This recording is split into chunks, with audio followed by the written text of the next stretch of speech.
Six Flags Over Georgia has a lineup of truly unique coasters. As someone who grew up building unique roller coasters in Roller Coaster Tycoon, the ability to ride so many different types, from a flying coaster to a Eurofighter to a stand-up roller coaster, adds to the mystique of this park.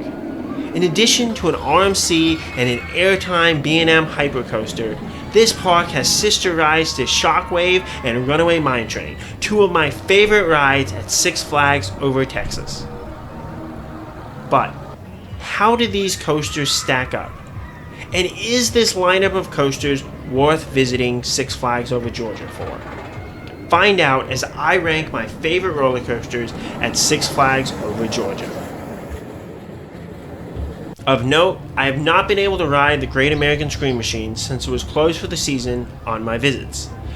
This classic Woody looks fantastic, and I do plan on making it back to Six Flags Over Georgia just to be able to experience it. Number 10. Blue Hawk. Overall, 1.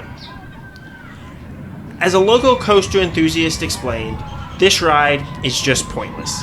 Especially during my visits, Blue Hawk was only running one train, making the line for this coaster about a 20 to 30 minute wait. This Vekoma sit-down coaster looks beautiful, especially as it travels over the water, and it is nice to have been able to ride a ride like this.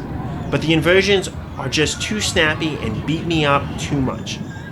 That may be a matter of preference, but I feel there's a lot that Blue Hawk misses as far as being a truly special roller coaster. Number 9. Batman the Ride.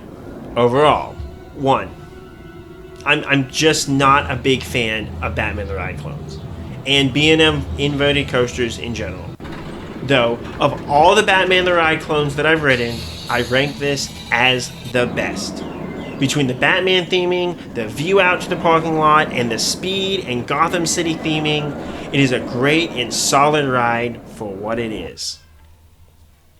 Number 8. The Joker Funhouse Coaster. Overall, 2.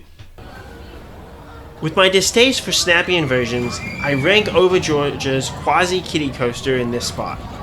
The building theming is nice, and the location between two great family flat ride areas is perfect, as this coaster will likely always have a solid line. The two drop turns are nice, especially with just a small kiddie lap bar. Obviously, I'd like more out of a Joker themed coaster, but it is essentially a kiddie coaster after all. Number 7. Dahlonega Mine Train. Overall, 2. After loving Runaway Mine Train's first part at Six Flags Over Texas, I was very hopeful that this would be another surprisingly great ride. However, the restraints on this coaster come all the way down, pinning you snugly into the car. Despite strong laterals on the various helixes, you're not able to truly enjoy these because of the tight restraints, making this, in the end, only a below average family coaster. Number 6.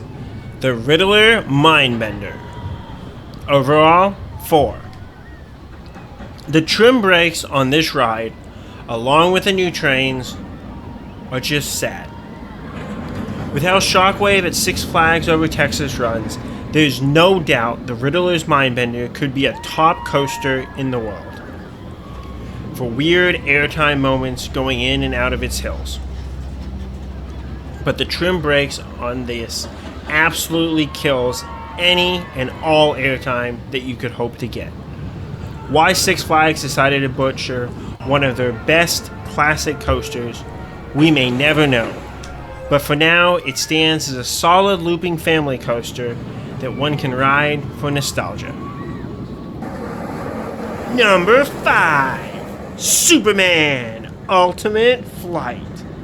Overall, 5. This prototype B&M Flying coaster hugs the terrain that it is on and offers solid time to just fly around turns and truly feel like Superman. The pretzel loop is very forceful, but not too painful, and the rest of the layout makes it up to me, as this is the type of layout that I would love on a traditional B&M inverted coaster.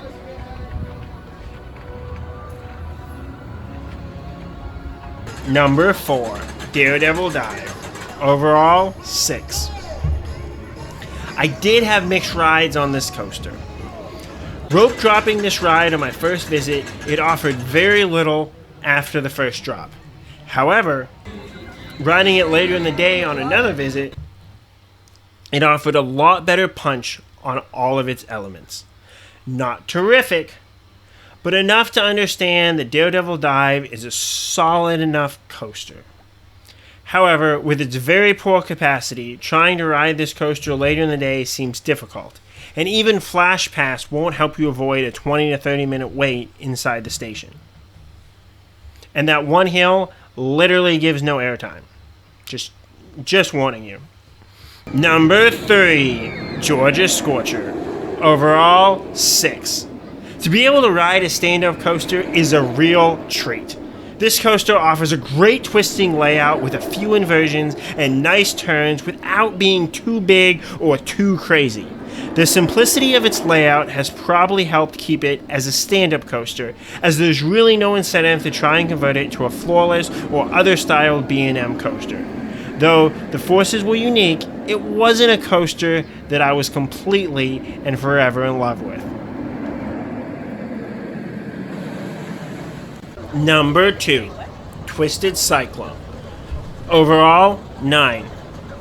The Jimmy Buffett songs playing in the station instantly made my day, as well as the ability to get 2 rides in the back row before the rest of the park officially opened. I also had good luck hitting this coaster up again shortly before the park closed, as most guests had already left by that point. It's not a huge layout, but the first drop is impressive for a 100-foot drop, and the wild inversions, twists and turns, and sideways airtime is sure to give a little bit for everyone. Given its size, it's a great coaster. I'm just not as big of a fan of the faster-paced RMC elements. Number 1, Goliath. Overall, 10. This coaster confuses me. Looking purely at the layout, it should easily be fantastic. But the first half just isn't that great. The first drop is okay, the gigantic hills after that only offer a little bit of airtime, and the giant helix is an okay turnaround, but devoid of nice laterals that one might expect. However, the trim brake in the middle of this coaster saves it. After the break, you're slowed to the perfect speed to crest the returning bunny hills, making the end of this coaster truly special. I can appreciate Goliath as a good, solid coaster, but I feel there's just more this coaster could have easily done to truly be one of the best in the world. So, those are my thoughts on the roller coasters at Six Flags over Georgia. Although it offers a unique lineup of different types of coasters, few truly stand out as extra special. However, the overall feel of the park and the family ride lineup for Six Flags over Georgia is beautiful. So if you're looking for a well-rounded theme park experience, I would still suggest visiting over Georgia for sure.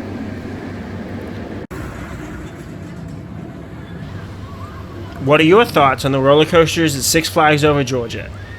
Do any of these unique coaster types stand out to you? Let me know. And as always, Cup Kun Krap.